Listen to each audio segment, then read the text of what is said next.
Welcome to கௌரிஸ்கோ. இன்றைக்கி நம்ம எப்படி வத்த குழம்பு வைக்கிறது அப்படிங்கிறத பார்க்கலாம். ஈஸியாக வைக்கலாங்க. எப்படி வைக்கிறதுன்னு பார்க்கலாம் வாங்க. இந்த வத்த குழம்புக்கு சாப்பாட்டுக்கு செம டேஸ்ட்டாக இருக்கும். இதுக்கு தொட்டுக்கிறதுக்கு அப்பளம், வடை, ஆம்லேட் அந்த மாதிரி எல்லாம் வச்சுக்கலாம். வாங்க எப்படி செய்கிறது அப்படிங்கிறத பார்க்கலாம்.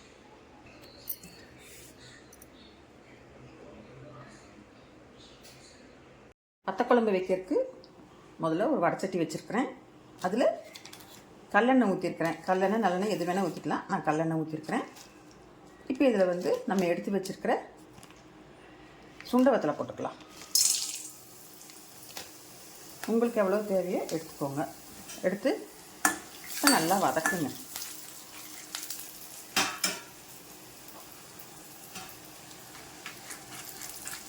நல்லா சுண்டை வத்தலை வதக்கிடுங்க. சுண்டவத்தல் இந்த அளவுக்கு வறுத்ததுக்கப்புறமா நம்ம வேறு பாத்திரத்தில் இதை மாற்றி எடுத்து வச்சுக்கலாம். இப்போ இந்த எண்ணெயை நீங்கள் யூஸ் பண்ண முடிஞ்சால் யூஸ் பண்ணுங்க, இல்லைன்னா வேண்டாம். ஏன்னு கேட்டிங்கன்னா உள்ளே மண்ணாக இருக்கும். வடிகட்டி யூஸ் பண்ணிக்கலாம். இப்போ நான் அதே பாத்திரம் தான் வச்சுருக்கிறேன். இதில் நல்லெண்ணெய் ஊற்றிக்கலாம். நல்லெண்ணெய் ஊற்றிக்கலாம். கொஞ்சம் உண்டெண்ணெய் நல்லெண்ணெய் ஊற்றினீங்கன்னா குழம்பு நல்லா டேஸ்ட்டு கொடுக்கும். சரி, ஊற்றியாச்சு. இப்போ நல்லெண்ணெய் நல்லா காஞ்சாச்சு. இப்போ இதில் கடுகு உளுந்தம்பருப்பு, கொஞ்சம் சீரகம், 2 வெந்தயம் எல்லாம் போட்டு பொரியுது. இப்போ நாம் கட் பண்ணி வச்சுருக்கிற வெங்காயத்தை போட்டுக்கலாம்.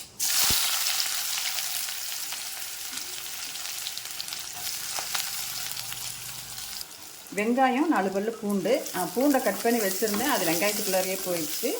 4 பல்லு பூண்டு போட்டுக்கலாம். போட்டு வதக்கி விடுவோம்.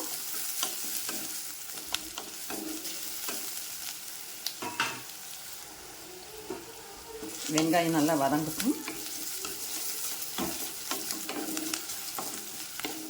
இது கூடயே கட் பண்ணி வச்சுருக்க தக்காளி,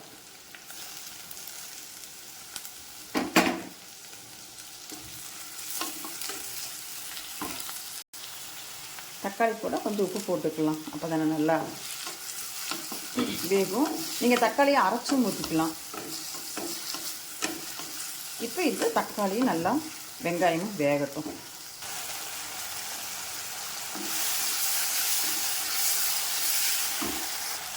இதில் டேஸ்ட்டுக்காக ஒரு 10 சின்ன வெங்காயம் போடலாம்.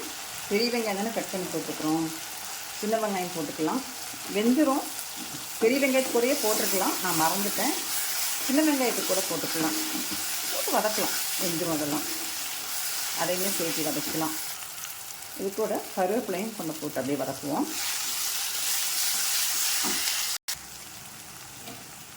மல்லித்தூள் கொஞ்சம் போட்டுக்கிறேன்.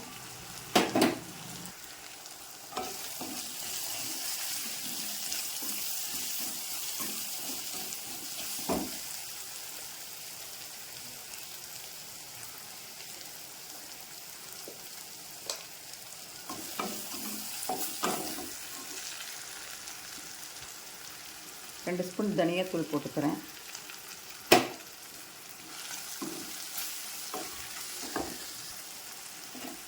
சாம்பார் தூள் கொஞ்சம் போட்டுக்கிறேன். சாம்பார் தூள் 2 ஸ்பூன் போட்டுக்கிறேன். நான் வீட்டிலையே ரெடி பண்ணது, அரைச்சது. உங்களுக்கு யாருக்காவது வேணும்னு சொல்லுங்கள், நான் அரைச்சி தர்றேன். ஏதாவது வேலைக்கு போகிறவங்களா இருப்பீங்க, அவங்களுக்கு நான் அரைச்சி தரேன். இது கூட வறுத்து வச்சுருக்கிற சுண்டைக்காய் பாதி எடுத்து இது கூட போட்டு வதக்கிக்கலாம். வேக வைப்போம்.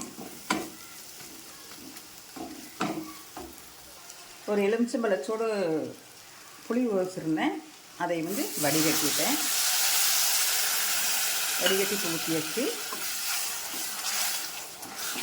தேவையான அளவு தண்ணி ஊற்றிக்கோங்க. இப்போ நான் இந்த அளவுக்கு தண்ணி ஊற்றிருக்கிறேன். குழம்பு கொதிக்கட்டும். உப்பு காரமெல்லாம் பார்த்துக்கோங்க. நல்லா கொதிக்கட்டும். மூடி வச்சு கொதிக்க வைங்க. அடிப்பிடிச்சிடாங்க. அப்பப்போ பார்த்து கிண்டிக்கோங்க. ஒரு 10 நிமிஷம் கழிச்சு பார்ப்போம். இந்த மீதி இருக்கிற சுண்டைக்காய் நல்லா பொடி பண்ணிக்கலாம். இப்போ வச்சு ஒரு 10 நிமிஷத்துக்கு மேலே ஆச்சு. குழம்பு எப்படியா இருக்குன்னு பார்த்தீங்கன்னா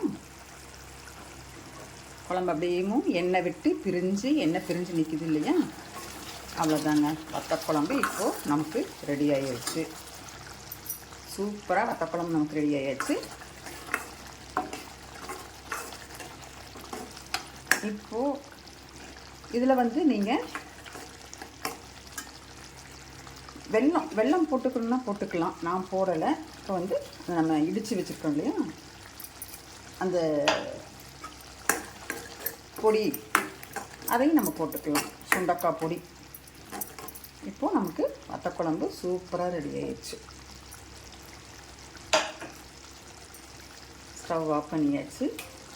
அப்படியே இறக்கி வச்சுக்க வேண்டியது தான். இது தொட்டுக்கறதுக்கு வந்து நம்ம முட்டை ஆம்லேட், அப்புறம் அப்பளம், அந்த மாதிரி வடை, அந்த மாதிரி வச்சுக்கலாம். செம்ம டேஸ்ட்டாக நல்லாயிருக்கும்.